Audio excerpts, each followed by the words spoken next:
ఈరోజు శనివారము మరి 3వ తారీఖు 2026 సంవత్సరం ఇక్కడ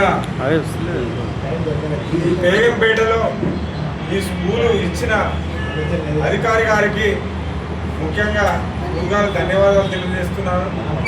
ఎందుకనంటే మరి ఆయన ఇది ఇవ్వకపోతే మనం ఇంతమంది కూడా కలిసిటోళ్ళం కాదని చెప్పి నాకు ఆలోచన వస్తూ ఉన్నది.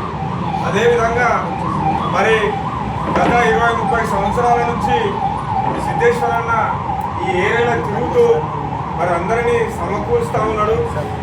సమకూర్చి మరి ఒక కొత్త ఆలోచనలను మనకు కలగజేసి మరి వాళ్ళందరికీ మనందరికీ కూడా ఒక ముందుగా తొగ నడిపించి నడిచేలాగా చేస్తూ ఉన్నాడు. కాబట్టి ఆయనకు కూడా ధన్యవాదాలు తెలుపుతా ఉన్నాను.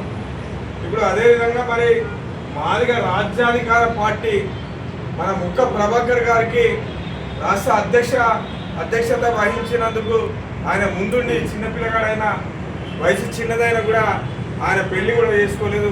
ఆయన నేను నడిపిస్తానని రొమ్మిడిసి మరి ముందుకు వచ్చినందుకు ఆయనకు పదే ధన్యవాదాలు తెలుపుతా ఉన్నాను. ఎందుకంటే మనం ఆ చిన్నపిల్లగానైనా చూసి మనం నేర్చుకొని ప్రతి కులంలో ప్రతి వ్యవహారాలలో మరి ముందుండి పాల్గొని మనం తప్పనిసరిగా మరి రాజ్యాధికారాన్ని సాధించుకోవాలని చెప్పి మరి అన్ని కులాల అధ్యక్షులకి మరి అన్ని కులాల కార్యదర్శులకు కమిటీలకు మహిళలకు అందరికీ కూడా నేను ధన్యవాదాలు తెలుపుతా ఉన్నాను. ఎందుకనంటే మనం నడిపించిన తొవ్వే మరి వెనుక మన వాళ్ళు వచ్చే వాళ్ళందరూ కూడా ముఖ్యంగా వాళ్ళు నడుస్తారని చెప్పి నేను భావిస్తున్నాను. అదేవిధంగా మరి ఎప్పుడైనా కూడా మన తరం దగ్గర పడతా ఉన్నది. మరి వెనుకొచ్చే తరానికి మనం ఛాన్స్ ఇవ్వాలి.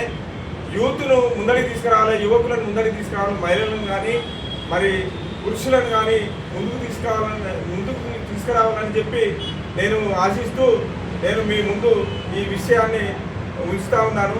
ఎందుకంటే మరి వెనుక తరం లేకపోతే మనం కూడా లేనట్టు వెనుక తరం ముందడికి వచ్చినప్పుడే మన పేరు ముందడికి వస్తుంది.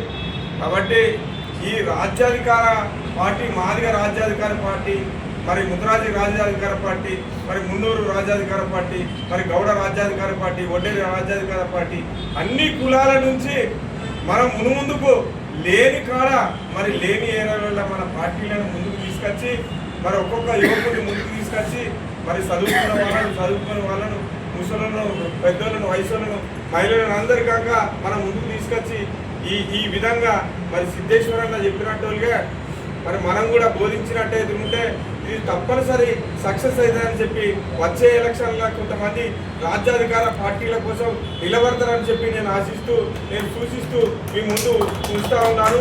ఈ అవకాశం ఇచ్చినందుకు నేను చాలాసేపు మాట్లాడతా కానీ సరే ఇది మన చిన్న కొద్ది